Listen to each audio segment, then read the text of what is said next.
Okay. Hello, everybody. Welcome back. Move back this back one step. We are here to do the Kandinsky color study, hands-on project for Lake Grove Elementary Art Literacy Unit on Kandinsky. We're going to do a color study that's influenced by emotions and music. So what the kids will need, I'll try to demonstrate this on the right. What the kids will need here is a paper, pencils, and oil pastels. And so we have all of that. There will be a bin of oil pastels as well, but we have these nice, new, beautiful ones. So I don't think we have enough quite for every kid to have their own because we have 2 art parts running, but feel free to have them use these. If they can put them back at the end kind of neatly, that would be awesome. But if not, that's okay. We'll put them in the bins. But we do want to make sure kids feel free to use them as much as they want because that's the whole fun. So the first step, as always, is daily work. So on the back, make sure they put their name, and the teacher's name. And that's easy peasy. Okay, then we're going to do a grid of squares. These have been cut down, these papers, so that they will make a nice, neat 3x2 4-inch squares. But we might not have time to actually draw the grids on. So we would love if you can help the kids do this. You fold it in half long ways like that. Open it up again like this. And then you'll fold it. This is the hard part. To fold it into thirds. That's a lot trickier. You just try to get it as even as you can. Kind of see that. Squish it flat. Just as even as you can. You might have to help them with this a little bit. Kind of squash it. Mine didn't come out totally right. You'll see. It's like, oops, that one's a little skinnier maybe, but that's okay.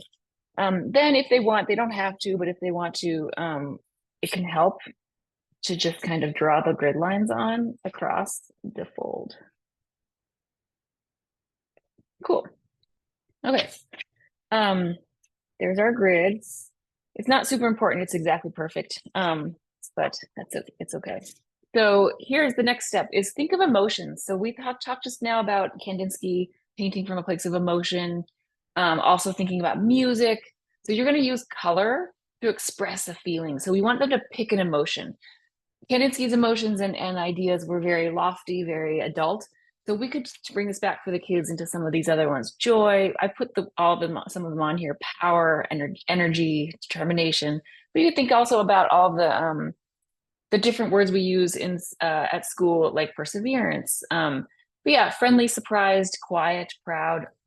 Excuse me. If they just want to pick one of those, you don't have to go crazy picking all of them.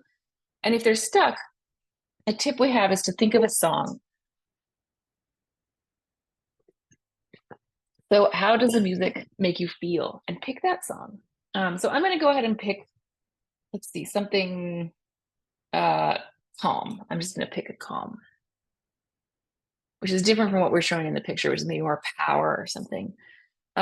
So step 1, color emotion 1. You pick any square, it doesn't really matter which one, just draw a dot in the middle. We're going to use Kandinsky's circles. So we're picking a dot. Then you just pick a new color and you keep on going. So I'm going to pick a couple of blues because I think those represent calm for me. A tip I have, these are nice oil pastels. But the paper is a little bit bumpy. That's just how it is. So you could push really hard to get very, very clear, solid colors. Or if they like a more like loose kind of color, that's okay too. So calm. I think I'm going to pick now a bright color. You just keep adding colors in concentric rings.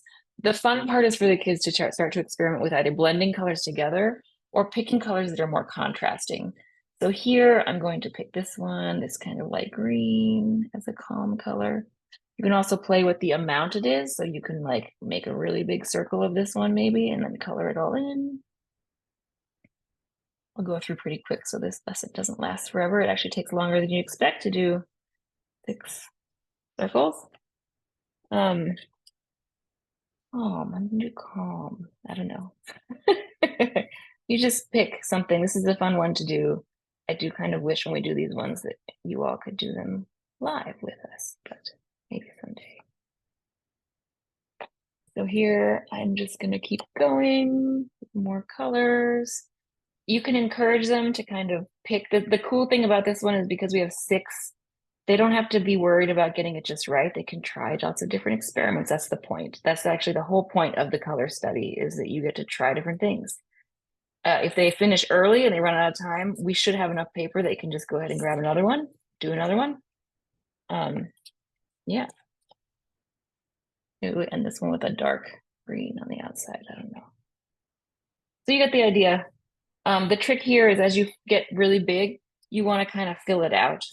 So they can just keep going with rings, but they can also, like we want hard edges on these sides. So do this, color it all in. And again, just have them think about music or an emotion, something that they feel, and just think about that the whole time they're doing this. You could try to have the whole class do it, but it's probably better if each student has their own feeling that they're kind of channeling. You can come back through and fill it in if you really want it to be heavier. That's totally fine. Don't feel like they have to preserve the pieces. We want this to be like a sense of abundance, that they have all the colors that they want to play with. There, kind of good.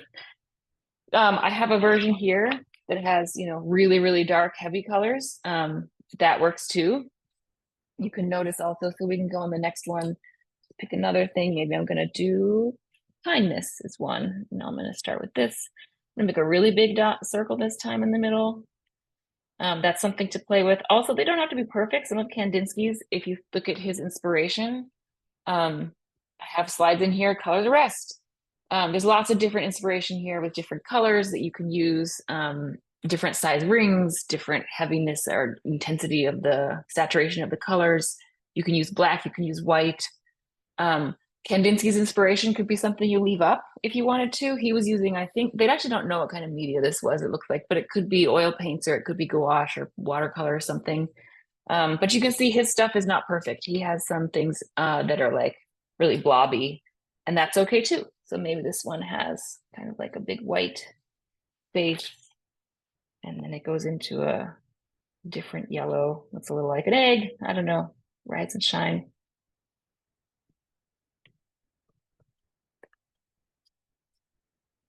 I'm putting stuff back kind of where it goes. I don't expect the students to do that necessarily. So here's, I'll show a technique where you can kind of like blur them, blend them.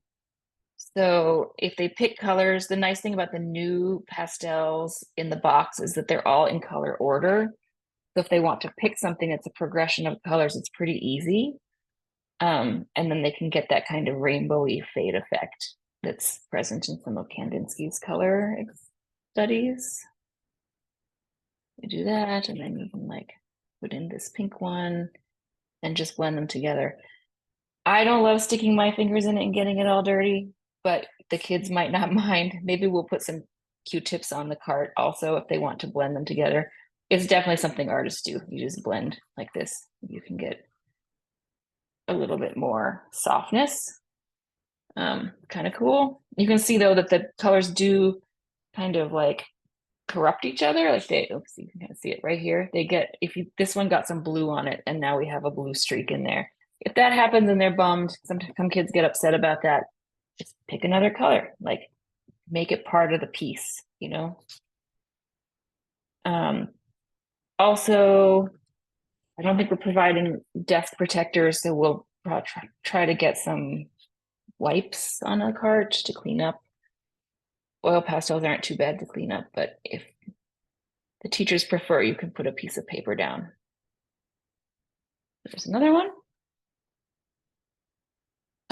Yeah, maybe I won't do all of these with you live to spare you some time, but you get the idea. So maybe we'll do one more, a sadness. Purple's sad for me. I don't know why.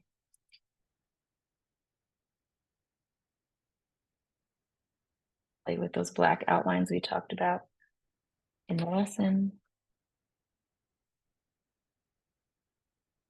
Maybe there's a sad song.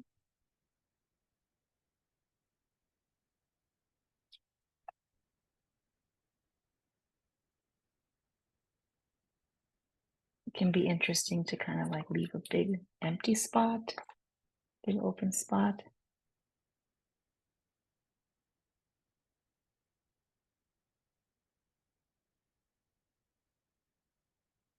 Yep, now you're just sitting here watching me color.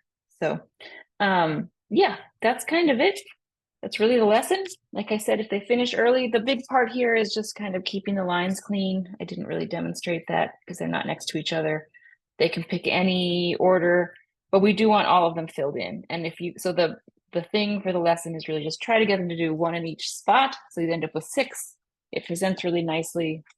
Um, it looks a lot like it's recognizable from the color study. Yeah, and then make sure that their name and teachers on the back. I'll finish this one up so there's an example on each cart. Um, in terms of cleanup, like I said, if they get done early, they can do another, no big deal. We should have enough paper for that. And then put the artwork back on the drying rack on the cart just because it does get smudgy. So try not to like get them all smudged up. Put the oil pastels back in the box neatly if you can so that other kids get to use that like nice progression of color, but no big deal if not, it's a lot to ask. Throw away any wrappers because as these get low, that's a big source of trash in the rooms. And then have the students wash their desk, wash their hands because their hands will get a little bit gooey. And that's it. Thank you so much. Easy one. Thank you so much for volunteering, by the way. We love you. Thanks. Bye.